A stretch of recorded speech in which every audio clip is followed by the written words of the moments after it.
Tudo da Canção Nova em um só lugar. Canção Nova Play. Muito bem, amigos e amigas que acompanham a TV Canção Nova. Começando mais uma vez o nosso programa Escola da Fé. É um programa em que nós levamos a você um pouco daquilo que está no coração da igreja. Aquilo que há 2000 anos a igreja vem aprendendo com o Divino Espírito Santo, aprendeu com Jesus e continua aprendendo com o Espírito Santo. A nossa fé, a doutrina católica, aquilo que é importante para que a gente tenha uma fé consistente, ok? Vamos rezar como nós fazemos sempre, pedindo ao Senhor a sua graça e a sua bênção. Em nome do Pai, do Filho e do Espírito Santo. Amém. Vinde, Espírito Santo, enchei os corações dos vossos fiéis e acendei neles o fogo do vosso amor. Enviai o vosso Espírito e tudo será criado. Renovareis a face da terra. Oremos. Ó Deus, que instruíste os corações dos vossos fiéis com a luz do Espírito Santo, fazei que apreciemos retamente todas as coisas, segundo o mesmo Espírito, e gozemos sempre da sua consolação. Por Cristo nosso Senhor. Amém. Pedindo à Virgem Maria que nos acompanhe, interceda por nós. Ave Maria, cheia de graça, o Senhor é convosco. Bendita sois vós entre as mulheres, bendito é o fruto do vosso ventre, Jesus. Santa Maria, Mãe de Deus, rogai por nós, pecadores, agora e na hora de nossa morte. Amém. Glória ao Pai, ao Filho e ao Espírito Santo. São José, rogai por nós. Em nome do Pai, do Filho e do Espírito Santo. Amém. Muito bem, hoje vamos continuar o estudo que nós fizemos da semana passada. Eu estou abordando uma série de temas importantes para a nossa fé católica. Nós temos como fundamento da nossa fé, principalmente Jesus Cristo. Toda a Sagrada Escritura está centrada em Cristo. O Antigo Testamento previa tudo o que ia acontecer com Cristo. E o Novo Testamento, a sua realização. Não é? Então, é muito importante conhecer tudo sobre Jesus. São Paulo dizia, né, lá na carta aos Filipenses, eu tenho tudo como perda. Para mim, interessa conhecer Jesus Cristo. O resto, para mim, é como se for, eu uso até a palavra esterco. Esterco é uma coisa que a gente joga fora, né? Está lá, para conhecer Jesus Cristo. Então, hoje, na semana passada, no programa da semana passada, eu falei sobre a divindade de Jesus. Não é? E hoje eu quero colocar o seguinte, o que o Antigo Testamento previa sobre Jesus? São mais de 30 previsões de o que ia acontecer com o Messias, para que quando ele chegasse, o povo reconhecesse. Infelizmente, muitos não reconheceram. E a tal ponto de levá-lo à cruz, achando que ele fosse um farsante. Não é? Eu mostrei bem na semana passada, no programa da semana passada, e que não é nada disso. Bem, mas antes eu quero só lembrar o seguinte, nós temos o e-mail desse nosso programa, escoladafé@cançãonova.com. Esses slides que eu vou usar aqui hoje, estamos com um pequeno problema hoje para colocar os slides no plasma. Se a técnica ali conseguir colocar ainda, eu vou usar. Se não, eu vou ter que usar a minha planilha ali no papel. Vai ficar um programa um pouco mais difícil, mas peço a sua compreensão. Né? São coisas que às vezes acontecem. Mas esses slides todos, você pode ter acesso a eles, né, no Facebook. facebook.com/Escola da Fé. Ok? São as previsões todas que o Antigo Testamento fez sobre Jesus. Fiz um levantamento assim, de tudo aquilo que os profetas, né, colocaram como ia acontecer com o Messias. Muito bem. E outra coisa que eu quero dizer aqui, antes de começar, é que a TV Canção Nova avança, né, na TV digital. Graças a Deus, já são 210 cidades que estão pegando já no sistema digital. É uma obrigatoriedade, né? E aí você pode acessar, qualquer dúvida, o site tv.cançãonova.com/tv-digital, ok? E aí tem aqui uma orientação que é a seguinte, Você pode conferir no mapa da digitalização a sua cidade e, se você tiver alguma dificuldade, sintonizar no canal, verificar também a posição da sua antena. E qualquer dúvida você pode ligar para cá. Telefone 12 31 86 2600, né? Alguém vai te orientar sobre isso. Muito bem, então vamos começar a nossa conversa, né? Se nós conseguirmos aí entrar com os slides, a gente usa. Senão, a gente vai conversar aqui com o papel na mão. Eu peço desculpa a você, né? Mas o programa vai acontecer do mesmo jeito. Bom, Jesus colocava 3 coisas básicas para falar da divindade dele, para que os judeus o aceitassem como o Messias, que desde Moisés já estava sendo anunciado. A gente lembra que quando Jesus caminhou com os 2 discípulos de Emaús, o que ele contava para os discípulos de Emaús? Desde Moisés até os profetas, ele falava de tudo que, né, o Antigo Testamento previa sobre ele.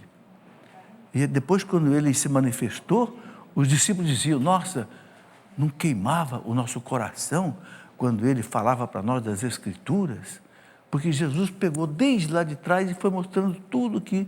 E é isso que eu queria mostrar um pouco nessa aula de hoje. Ok? Ele diz: as Escrituras falam de mim.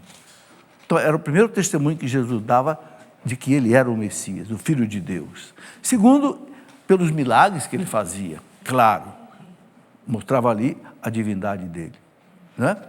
E também por outras coisas que ele, né, fazia, que mostrava, né, o seu poder, a sua divindade, né, a sua capacidade, que mostrava tudo isso. Principalmente, ele destacava o testemunho de João Batista, né? João Batista que o batizou, né? E que apontou para os seus discípulos dizendo: eis o Cordeiro de Deus que tira o pecado do mundo. Então, essas 3 coisas Jesus colocava assim como credenciais, né, da divindade dele, da filiação divina, né? As Escrituras falam de mim. Segundo, vejo os milagres que o Pai, que eu faço em nome do meu Pai. Ou seja, é o testemunho do Pai. Além do Pai dar o testemunho dele no batismo, né? Este é o meu Filho bem-amado. Também na transfiguração, né? Este é o meu Filho bem-amado. E também, né, o testemunho de João Batista. Bom, parece que nossos slides aí voltaram, graças a Deus. Então vamos aqui, olha, as profecias, né, do Antigo Testamento sobre Jesus. É isso que a gente vai ver hoje. Então, Jesus colocava: são as Sagradas Escrituras que dão testemunho de mim. Ele colocava bem claro, né? Para que se cumpram as Escrituras até o fim. Muitas vezes Jesus repetiu isso daqui: para que se cumpram as Escrituras. Por quê? Porque as Escrituras que eram assim as credenciais dele. Então a gente vê aqui várias passagens: João 19, 28, João 15, 25, tem muitas outras que eu não coloquei aí. As Escrituras dão testemunho de mim, João 5, 39. Por quê? Porque os judeus conheciam profundamente as Escrituras. O que eram as Escrituras dos judeus? O Pentateuco, os 5 primeiros livros, né? Gênesis, Êxodo, Número, Levítico e Deuteronômio, e os profetas, a lei e os profetas, que falavam dele. Então Jesus me dizia: olhe para as Escrituras e vocês vão me encontrar. Pode passar. Bem, e foram os próprios judeus os guardas dos livros proféticos. Olha que coisa interessante. Não foi a igreja que escreveu os livros proféticos, não, foram os judeus, antes de Cristo. Está lá, do século XV antes de Cristo, 1500 anos antes de Cristo, talvez, até o século V antes de Cristo, as Escrituras foram escritas, né? Pode passar, tudo em hebraico, né? Agora, eu pergunto assim, né? Quem será capaz de prever acontecimentos tão precisos há 700 anos antes? Profeta Jeremias, Isaías, Malaquias, muitos e muitos séculos antes de Cristo, disseram exatamente o que ia acontecer com ele. E aconteceu. Agora eu pergunto: quem é capaz de prever se daqui a um ano, no dia de hoje, no ano que vem, vai chover, ou vai fazer sol, ou vai acontecer alguma coisa, né? Ninguém pode prever nada. Mas essas previsões, assim, milimétricas, que os profetas anunciaram, provavam a divindade dele, né? Séculos antes da vinda de Jesus Cristo, os judeus tinham em suas escrituras uma série de vaticínios concretos referentes ao Messias, ao Filho de Deus. Vamos lá. Isso é que eu quero mostrar aqui hoje. Olha o que dizia Santo Agostinho. Presta atenção nessa palavra de Santo Agostinho. Não nós, mas os judeus, são os conservadores desses livros que são nossos. Os livros estão com a igreja, mas não fomos nós que escrevemos, foram os judeus. Quando queremos demonstrar que Jesus foi profetizado, apresentamos esses livros aos pagãos. Todos esses livros em que Jesus Cristo está profetizado, todos estavam séculos antes da vinda de Cristo em poder dos judeus. Eles são os seus guardiões. Então, Santo Agostinho dizia, esses livros que provam a divindade de Cristo, não foram os cristãos que escreveram, foram os judeus. Que depois muitos não aceitaram o Cristo. Muitos aceitaram. Os apóstolos eram judeus. Muitos sacerdotes judeus aceitaram o Cristo, mas principalmente aquela elite de fariseus, doutores da lei, né? Escribas, não aceitaram. Bom, tudo isso, algumas referências básicas dessa eu tirei desse livro, Jesus Cristo é Deus, de um padre espanhol chamado José Antônio de Laboru. Essa colocação de Santo Agostinho está na página 30. Depois eu quero mostrar esse livro. Esse livro é tão bom, Jesus Cristo é Deus, que esse livro o Padre Jonas colocou nas minhas mãos quando eu tinha 20 anos de idade, há 48 anos atrás. Sim, foi nas primeiras formações que o Padre Jonas dava para nós de jovens. Até hoje eu uso esse livro. E esse livro parou de ser publicado no Brasil. Eu fiz uma parceria com a editora Loyola e estamos republicando o livro de novo, porque ele mostra realmente as credenciais do Cristo como Deus. Bom, vamos em frente. Cada profeta descreveu um traço do Messias. Vejam quantas coisas agora nós vamos ver. Por exemplo, ele descenderá de Isaac, filho de Abraão, né? Está lá em Gênesis 26, 2. De Jacó, 28, 14. Da tribo de Judá, ele vai vindo, eram 12 tribos de Israel, Judá, Benjamim, Neftali, Manassés, Isacar, Dan, ele vai nascer da tribo de Judá. Da família de Davi, e nasceu da família de Davi em Belém, está lá em Jeremias 23, 5, 33, 15, ele nascerá de uma virgem, Isaías 7, 14, não cessará o poder supremo da tribo de Judá enquanto não vier o Messias. Gênesis 40. Já lá no Gênesis estava a previsão sobre ele. São mais de 30 previsões. Bom, vamos lá. Olha que passagem bonita essa de Isaías 11, de 1 até 9. Um renovo sairá do tronco de Jessé. Quem é Jessé?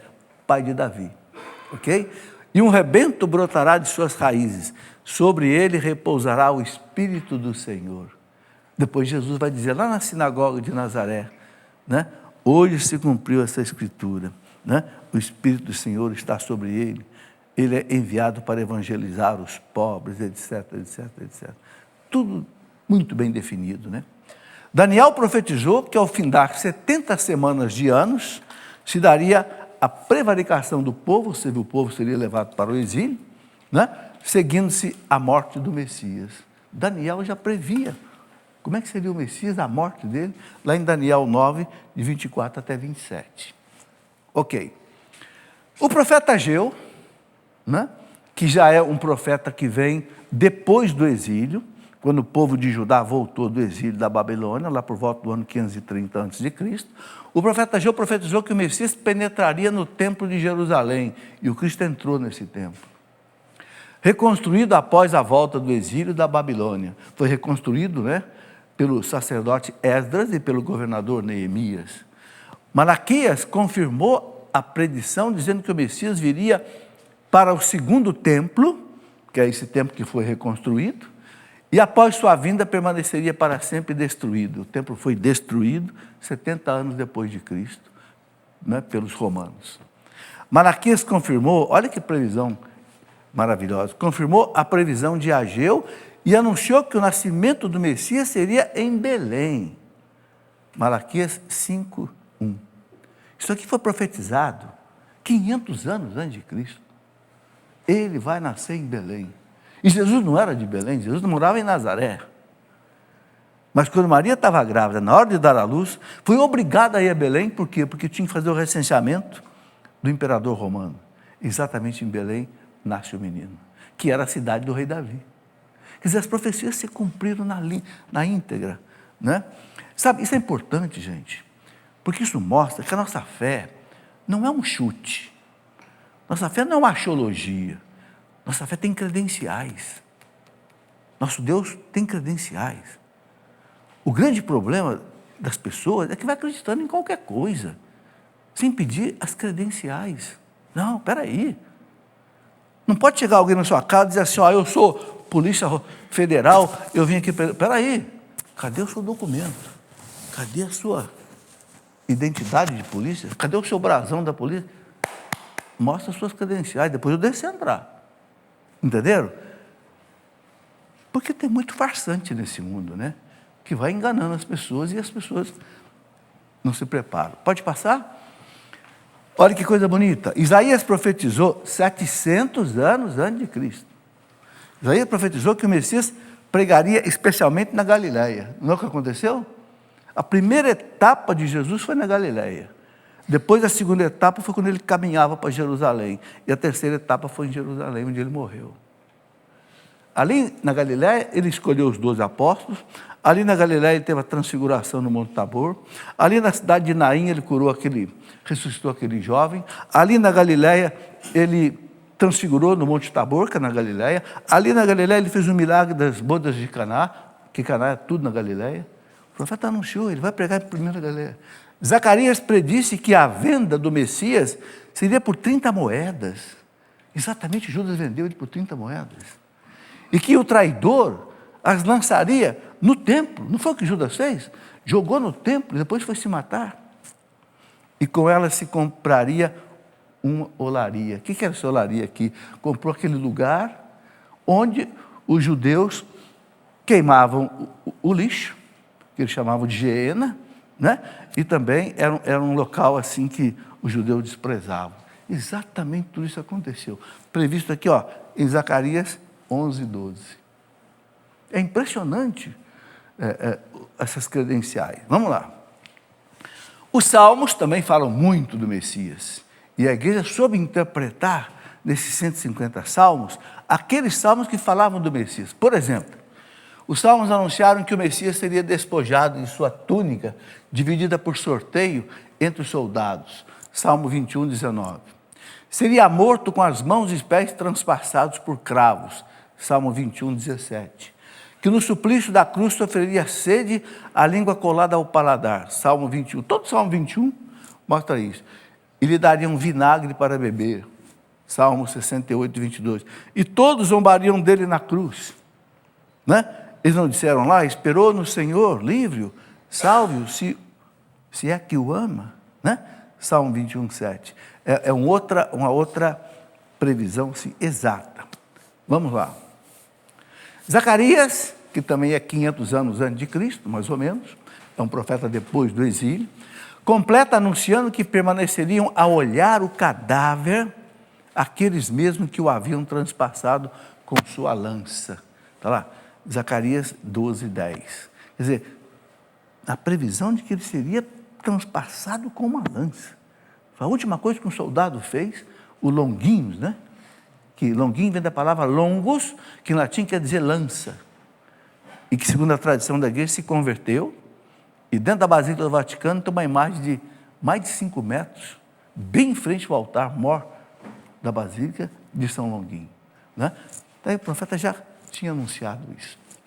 Isaías predisse que o Messias seria apontado como malfeitor, e entre eles colocado, Isaías 53, que seria condenado à morte, que haveriam de esbofeteá-lo, açoitá-lo e nele escarrar, seria despojado de sua túnica, dividida por sorteio entre os soldados. Não foi exatamente o que aconteceu? E não foi a igreja quem escreveu isso. O importante é dizer isso. Isso os judeus escreveram. Zacarias era um judeu, lá de 700. E quem guardou tudo isso não foi a igreja. Santo Agostinho destaca bem. Foram eles. Quer dizer, não tem fraude. Vai. Seria morto, ainda Isaías, com as mãos e pés transpassados por cravos. Quem é capaz de 700 anos antes prever que o Messias seria crucificado assim, né? Na cruz sofreria ele o tormento da sede, né? Jesus disse na cruz: eu tenho sede. É uma das 7 palavras dele, né? A língua ressecada como uma telha colada no paladar. Para aliviá-lo da sede, apresentar-lhe-iam uma esponja embebida em vinagre. Não foi o que aconteceu? Todos quantos o viam cravado na cruz iam escarnecer dele e, meneando a cabeça, diriam: esperou no Senhor, livre-o, salve-o agora, se é que não é exatamente o que as pessoas fizeram olhando para Jesus na cruz? Não é ele o Filho de Deus? Deus não ama? Então, desce da cruz.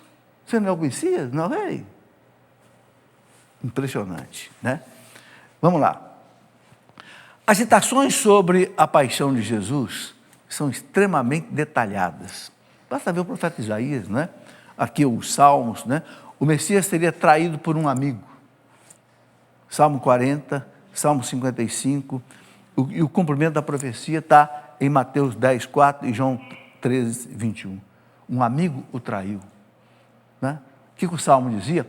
Aquele que comia comigo levantou contra mim o seu calcanhar, me traiu. Judas, né?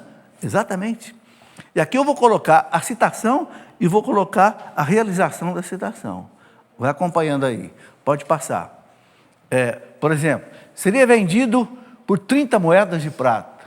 A citação é de Zacarias 11, 12 e está comprovado em Mateus 26, 15, quando Judas o vendeu por 30 moedas. As 30 moedas seriam lançadas no templo, previsão de Zacarias, confirmação de Mateus 27, de 5 a 7. Ele seria abandonado por seus discípulos, está lá, previsão de Zacarias, realização Mateus e Marcos. Então, é o Antigo e o Novo confirmando tudo. Seria acusado por falsas testemunhas, está lá, Salmo 34, 11, confirmação Mateus 26, 59, 61. Seria bom se você depois pudesse em casa conferir essas coisas. Aqui eu estou só colocando assim as citações, mas se você quiser conferir, isso mostra por que Jesus dizia: para que se cumpram as Escrituras, para que se cumpram, ou seja, para que vocês saibam que eu sou o Messias, porque o que os profetas anunciaram lá está acontecendo aqui agora, ok? Vamos em frente. O Messias ficaria mudo diante dos seus acusadores. Ele foi oprimido e humilhado, mas não abriu a sua boca. Citação de Isaías, confirmação de Mateus 27, 12 a 14. O que mais? Seria açoitado e ferido. Isaías 53, Zacarias 13, confirmado em Mateus 27 e 26. O Messias seria esbofeteado e cuspido. Isaías 56, está lá a confirmação em Mateus e em Lucas. Seria escarnecido, os Salmos 22, de 7 a 8, lá em Mateus 27, João 19, 2, 3. Suas mãos e pés seriam transpassados, Zacarias 12, 10, Lucas 23. Então, vejam quantas citações, né? Isso mostra, né, que não houve assim acaso, né? Nem coincidência. Foi um plano que estava realmente definido, bem claro. Vamos lá. O Messias seria crucificado entre malfeitores. Olha que previsão. Que seria crucificado entre malfeitores. Isaías 53, 12, a confirmação está lá em Mateus 27, 38, Marcos 15, 27 a 28. Ele intercederia pelos seus algozes. Senhor, perdoai-lhes, não sabem o que fazem. Está lá em Isaías 53, confirmação em Lucas 23. Seus amigos o contemplariam de longe. Está lá em Salmo 37 falando, realizado em Lucas 23. Passa. Ele entregaria seu espírito a Deus. Nas tuas mãos entrego o meu espírito. Está lá em do Salmo 30, versículo 6, confirmação em Lucas 23, 46. Pai, nas tuas mãos entrego o meu espírito. Seus ossos não seriam quebrados. Olha que detalhe. Olha que detalhe. Engraçado, né? Que os dois que estavam crucificados com eles, os soldados quebraram os ossos, por quê? Para morrer mais depressa, porque o crucificado, ele aguentava aí num tempo, né, de respiração, porque ele apoiava nos pés e respirava. Quebrando os ossos da perna, o corpo arriava e aí morria logo. Por quê? Porque era sexta-feira e o sábado era o grande sábado da Páscoa, não podia ficar nenhum cadáver exposto. Por isso que Jesus foi sepultado às pressas na sexta-feira. Então, quebraram os ossos dos dois, mas o dele não. Porque quando o soldado chegou, percebeu que Jesus já estava morto. E os dois ainda estavam vivos. Então não precisou quebrar nenhum osso dele, apenas perfurou o coração. Né? Mas o profeta já tinha anunciado, Isaías 53, né? Já tinha anunciado, seu corpo seria colocado na sepultura por um homem rico. E na José de Arimateia, tinha lá o sepulcro dele, era um homem rico, era um homem do Sinédrio, do tribunal judeu, e sepulta Jesus, conforme está narrado em Mateus 27, 57. Essas coisas, gente, ajudam a gente a conhecer Jesus melhor. E sabe, conhecendo Jesus melhor, a gente tem mais convicção. A gente ama mais a igreja, ama mais Jesus e trabalha mais também por ele. Tudo isso acontece porque a gente não ama aquilo que a gente não conhece. Por isso que São Paulo diz, eu tenho tudo como perda para conhecer o meu Senhor. É o que me interessa. O resto para mim é como lixo, como esterco. Bom, vamos lá. Ele entregaria seu espírito a Deus. Está aí, já colocamos. Pode colocar, pode mudar. Todas essas previsões, mais de 30. São mais de 30. Ok? Intervalo? Ok. Se cumpriram rigorosamente para que ficasse bem claro quem era o Messias. Por isso Jesus repetiu muitas vezes, para que se cumpram as Escrituras. De modo a não ficar dúvida sobre quem ele era. Então vejam, como é que Deus preparou tudo isso, né, gente?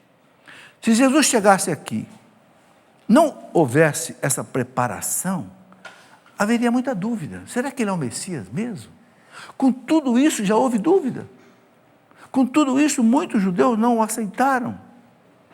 E principalmente os sacerdotes, doutores da lei, que conheciam as Escrituras, não aceitaram. Veja como é que Deus preparou a vinda de Jesus de uma maneira assim, muito bem preparada. Bom, vamos para o intervalo. A gente volta já para continuar essa nossa conversa. Espere aí. Muito bem, estamos aqui já de volta com a nossa Escola da Fé e eu quero saudar aqui a vocês que estão aí, vieram participar ao vivo do nosso programa. Temos amigos de Igreja Nova em Alagoas. Quem é? Levanta a mão. Isso, a câmera vai mostrá-los aí. São José dos Pinhais, Paraná, certo? Latina, Roma, de Roma. Seja bem-vindo. Brasília, Distrito Federal. Taperuá, Paraíba. Taperua, na Paraíba. Glória, na Bahia, certo? E Tocantins, Minas Gerais. Ok, temos gente aqui de vários estados. Muito bem, eu tenho aqui alguns avisos importantes para fazer, deixa eu começar aqui. Bom, Kairos Famílias em Pé, data 21 de outubro. Kairos é um evento que acontece num dia só, domingo. Normalmente tem 2 palestras, tem a adoração do Santíssimo, né? Com músicas, cantos, orações, etc. Sempre na quinta-feira, né? Ou domingo, né? Domingo. E o tema, família chamado à santidade. Um tema muito importante. Quem é que vai estar pregando? Padre Edmilson Dias, professor Felipe Aquino, Geice Brito, Luciana Antunes, Jimmy e Benedita Fiaramonte.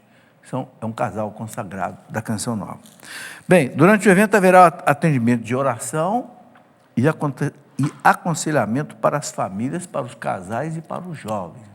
Então aí vai ter muita gente aí para atendimento. Informações você pode ter pelo telefone 12 31 86 2600 ou eventos.cancionnova.com, ok? pelo site eventos.cancional.com, você pode ter aí essas informações. Bom, a semana que vem nós vamos continuar ainda conversando sobre Jesus. Né? Aqui eu estou colocando o que o Antigo Testamento colocou sobre Jesus. Passei assim um pouco rápido, porque isso tudo está na Bíblia, e é fácil você depois, se rever esses slides todos, você pode então confirmar na Bíblia.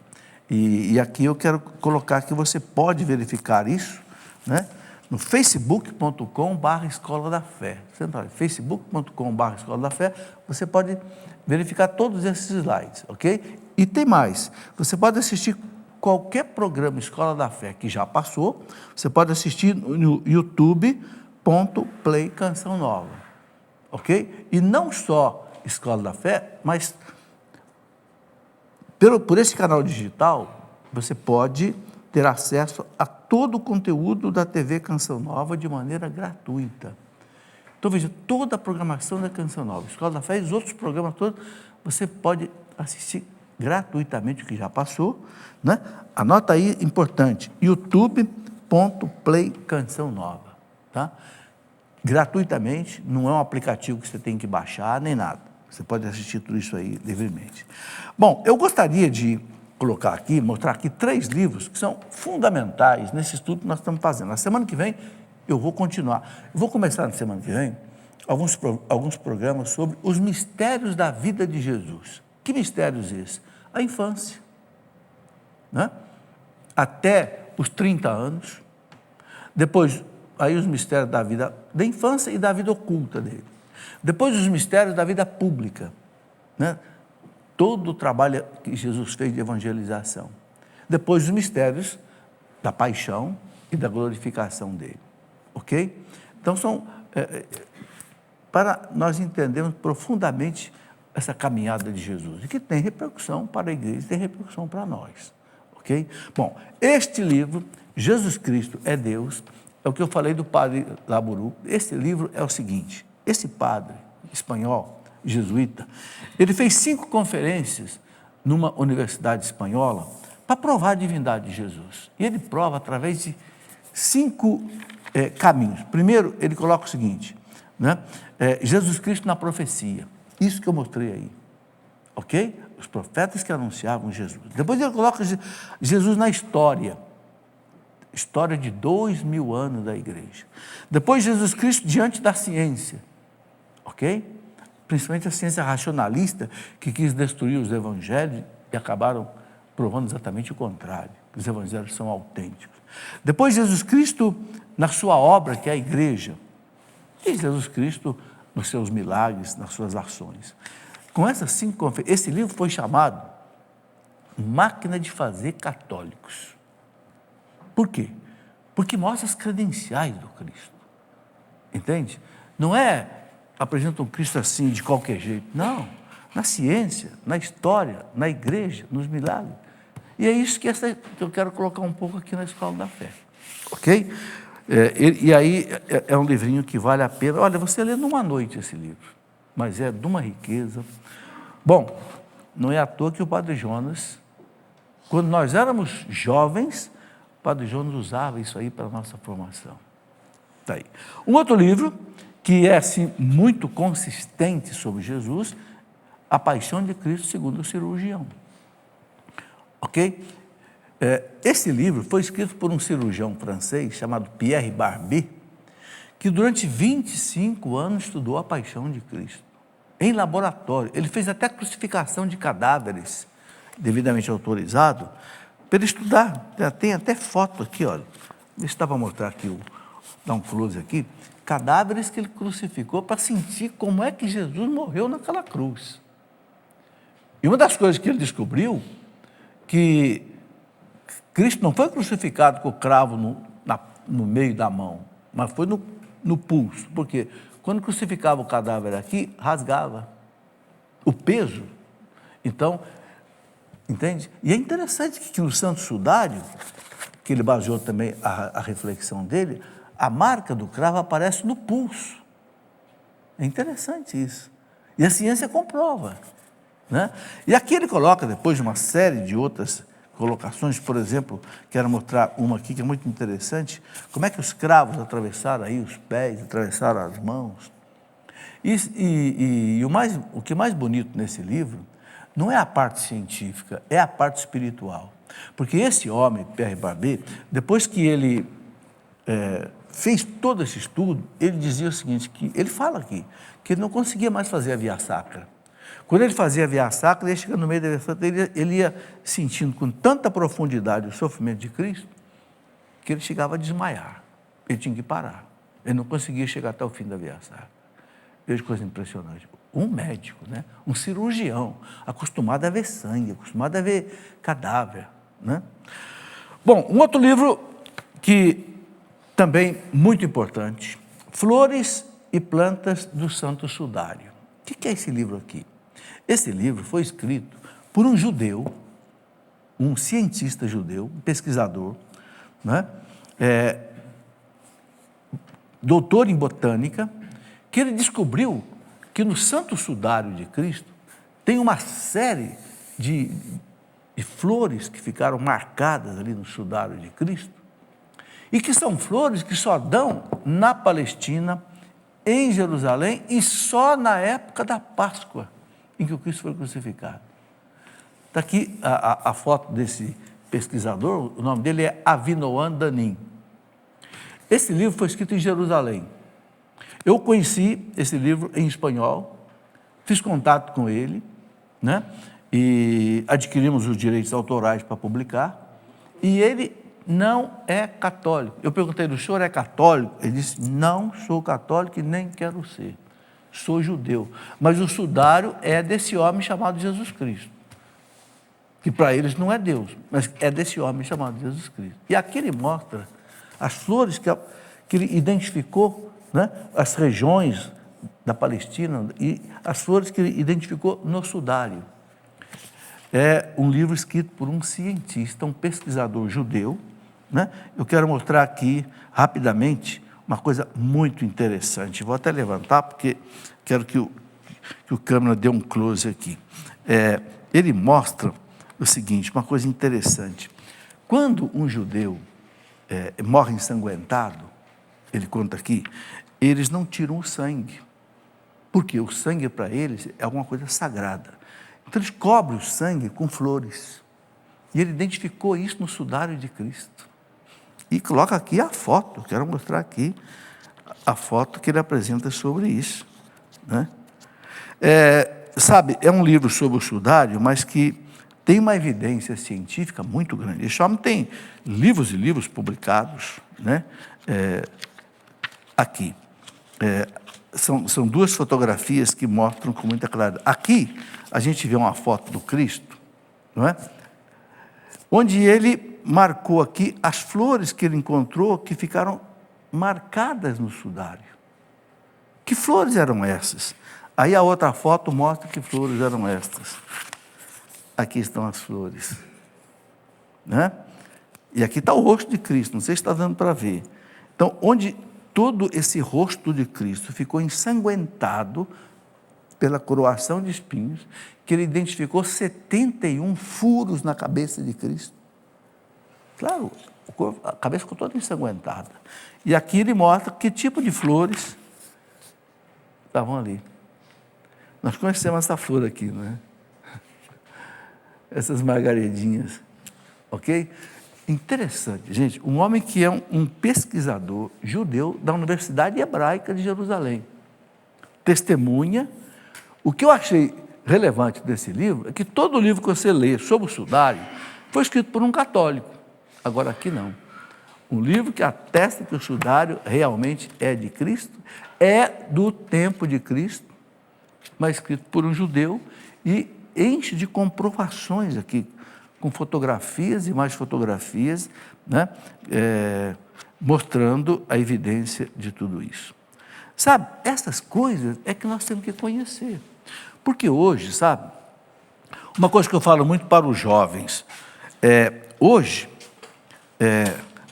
a maior dificuldade hoje da evangelização está onde?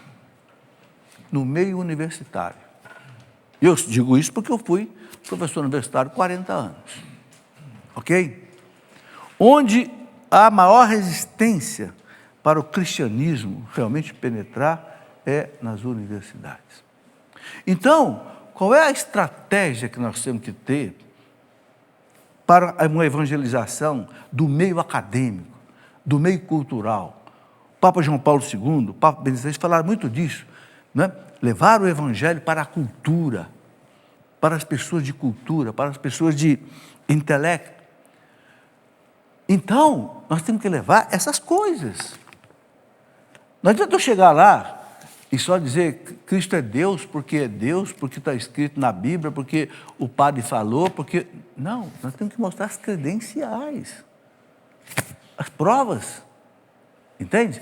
Então, eu gosto muito, por exemplo, de trabalhar com os universitários da Universidade Renovada, né, que é o movimento dentro da renovação carismática católica, porque eles estão fazendo esse trabalho junto aos professores da universidade, com um grupo de oração dentro das universidades, e é isso que é importante fazer.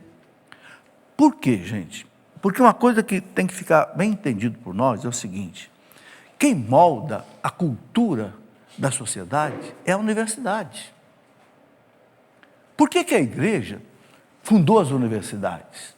Foi a igreja que começou as universidades, lá por volta do ano 1100, a Universidade de Bolonha, na Itália, a Universidade de outras universidades todas, não é? Por exemplo, Salamanca, na Espanha, Valladolid, na Espanha, a Universidade de Sorbonne, na França, a Igreja Católica que fundou. A Universidade La Sapienza, a maior universidade italiana, foi a Igreja Católica que fundou. Por quê? Porque a Igreja sabia e sabe que a universidade é que forma os formadores de opinião. De onde é que saem os jornalistas? De onde é que saem os escritores? De onde é que saem os professores? De onde é que saem os médicos, os engenheiros? Sai da universidade. Então, se a universidade é uma universidade pagã, vai formar uma elite pagã, que vai moldar a sociedade. Por que nós temos uma mídia hoje anticatólica, laicista, que quer arrancar os símbolos católicos todos? Por quê? Porque é uma mídia que foi formada numa escola pagã, ou neopagã, uma escola que não acredita mais em Deus. O Papa Bento XVI colocou isso bem claro. Nós criamos um mundo onde não tem mais espaço para Deus. É o laicismo. Entende? Então, essa fundamentação que eu tenho colocado aqui é exatamente para isso, para que a gente possa enfrentar um debate, né, com pessoas do mundo da cultura com consistência. Ok? Inclusive, quero colocar o seguinte: no meu site, cleofas.com.br, eu tenho um curso de teologia à distância. Tá? Já entrou ali. Um curso de teologia à distância, onde eu mastigo todas essas coisas. Agora, por exemplo, estou num curso bíblico, a matéria é curso bíblico, dentro do curso de teologia, né, onde estamos analisando o Antigo Testamento, agora começa no Novo, para que a gente tenha essa consistência, né, de doutrina para enfrentar a situação. Bom, falta acho que só esse slide para terminar, ou mais um. Todas essas predições, como eu disse, né, ou vaticínios, né, aqui apareceu a palavra vaticínios, que essas predições, né, mais de 30 se cumpriram rigorosamente para que ficasse bem claro quem era o Messias. Por isso Jesus repetiu muitas vezes, para que se cumpra as Escrituras, de modo que não ficar dúvida de quem ele era. Pode passar? Essas profecias, então, são as credenciais entregues por Deus a seu Filho e dissipam toda a dúvida e satisfaz a curiosidade mais exigente. Elas mostram, de certa forma, a má-fé daqueles que não queriam vê-las e nem admiti-las. Por que aqueles doutores da lei, sacerdotes, escribas, mesmo conhecendo tudo isso, não quiseram admitir? Por quê? Porque sabiam que iam perder, de certa forma, a posição deles. Claro, se chegou o Messias está acima de tudo. Então, não convém aceitá-lo como o verdadeiro Messias. E também, há um outro fator que os teólogos colocam aí, que é o seguinte: eles interpretaram todas essas citações de uma maneira equivocada, achando que o Messias seria um libertador social, político, que expulsaria, não sei, Pilatos, César, Herodes, e restabeleceria em Israel um poderio assim. E Jesus não veio para isso. Jesus veio para tirar o pecado do mundo. E para tirar o pecado do mundo estava previsto que ele ia passar por isso, pela cruz. Não quiseram aceitar um Messias desse jeito, de forma alguma. Bom, tem mais um? Ou terminou? Bom, eu acho que esse é o último. Então, Jesus que coloca examinar as Escrituras, porque julgais ter nelas a vida eterna, e elas são as que dão testemunho de mim. João 5,39, ele deixou bem claro. Olhem as Escrituras e vocês vão ver se eu sou ou não sou o Messias. Cumpriu-se aquilo que Filipe disse a Natanael, o apóstolo Filipe falando para Natanael, Bartolomeu. Encontramos aquele de quem Moisés, olha aqui, encontramos aquele de quem Moisés escreveu na lei. Moisés já tinha predito Jesus. E que os profetas anunciaram. É Jesus de Nazaré, filho de José. Olha que bonito. O apóstolo Filipe, graças a Deus que é meu xará, né? São Filipe, meu intercessor. Graças a Deus, ele entendeu. Natanael, encontramos aquele que Moisés falou, né? Está lá na lei, está lá nos profetas. É Jesus de Nazaré, o Messias, o Filho de Deus. E Pedro também reconheceu, e os apóstolos reconheceram. E nós devemos reconhecer. Né? Terminou? Ou tem mais algum? Terminou. Bom, isso é o que eu tinha para mostrar hoje. A gente tem muitas coisas. O nosso catecismo, eu queria recomendar uma coisa interessante. O nosso catecismo, quando ele fala, a gente sabe que a primeira parte do catecismo, quase que a metade do catecismo, é o credo. E do credo, a parte mais importante é Jesus Cristo. Creio em Jesus Cristo, seu único Filho, nosso Senhor. Padeceu sob o poder do Espírito, nasceu da Virgem Maria, padeceu, foi, morto, etc., ressuscitou o terceiro dia, subiu ao céu, vai voltar. Então, uma maneira da gente aprofundar esse conhecimento de Jesus Cristo, que São Paulo falava tanto, é a gente estudar aqui o catecismo. Não é? Por exemplo, eu quero colocar aqui alguma coisa importante, né? Para quem quer fazer um estudo bastante profundo sobre isso. Então, a partir do parágrafo 422, creio em Jesus Cristo, Filho único de Deus. Está aqui. A partir e vai até, quando termina aí a primeira parte, até chegar aqui, 1065. Então, do parágrafo 422 do Catecismo até 1065, quando termina o credo, tudo isto é sobre Jesus Cristo. Ok?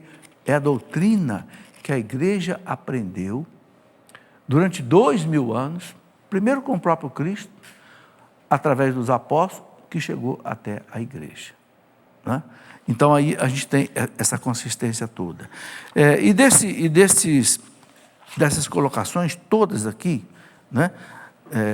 Talvez a mais importante de todas, quando o catecismo termina de falar de Cristo, coloca sobre a ressurreição. E este é um ponto em que aqueles que querem destruir a igreja ou anular o cristianismo, querem negar a ressurreição de Cristo, porque aí está a base da nossa fé, e que garante a nossa ressurreição. A esperança nossa de cristãos, a diferença nossa, a diferença do cristão para aquele que não é cristão, é que nós temos uma esperança na vida eterna, da ressurreição, e porque o Cristo ressuscitou. Agora, como é que se prova a ressurreição se ninguém viu o Cristo ressuscitar? Esse é um ponto que o catecismo coloca com muita clareza. Primeiro, o túmulo vazio dele, que os apóstolos chegaram lá e não encontraram mais nada, a não ser o sudário ali, aqueles lençóis. E os apóstolos e as mulheres. Segundo, a evidência de tudo aquilo que os apóstolos fizeram em função da ressurreição. Os apóstolos não acreditavam que ele ia ressuscitar. Não acreditavam. Tanto é que ele foi conversando com os 2 discípulos de Emaús, né?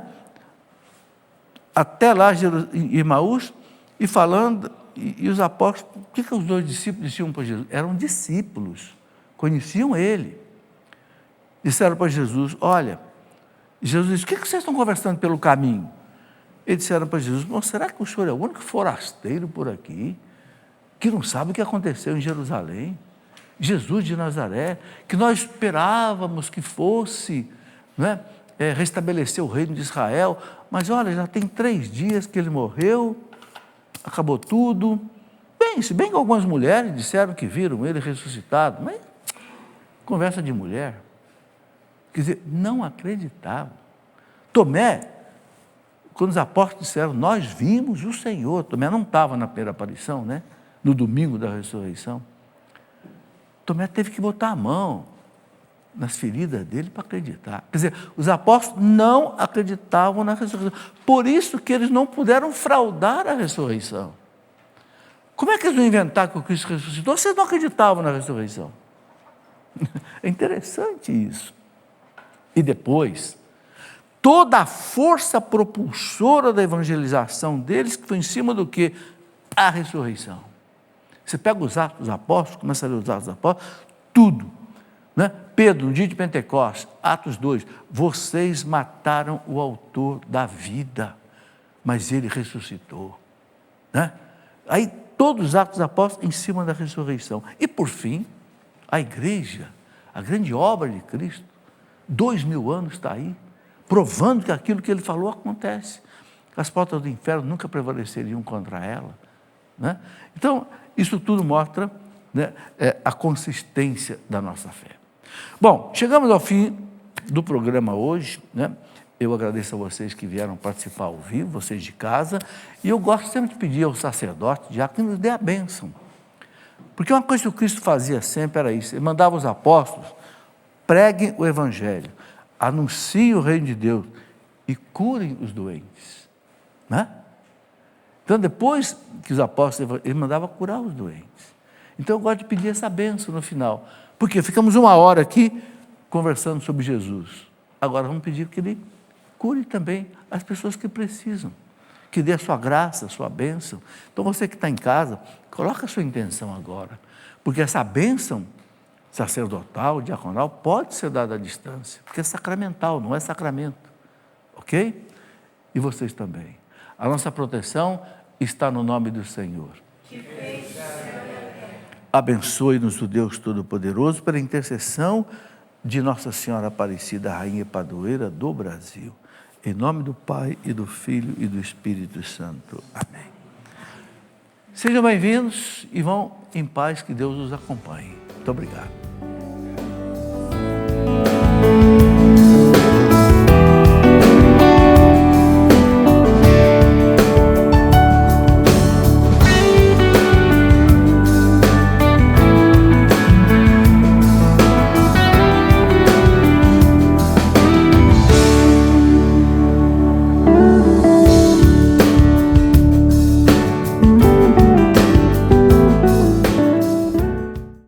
Tudo da Canção Nova em um só lugar. Canção Nova Play.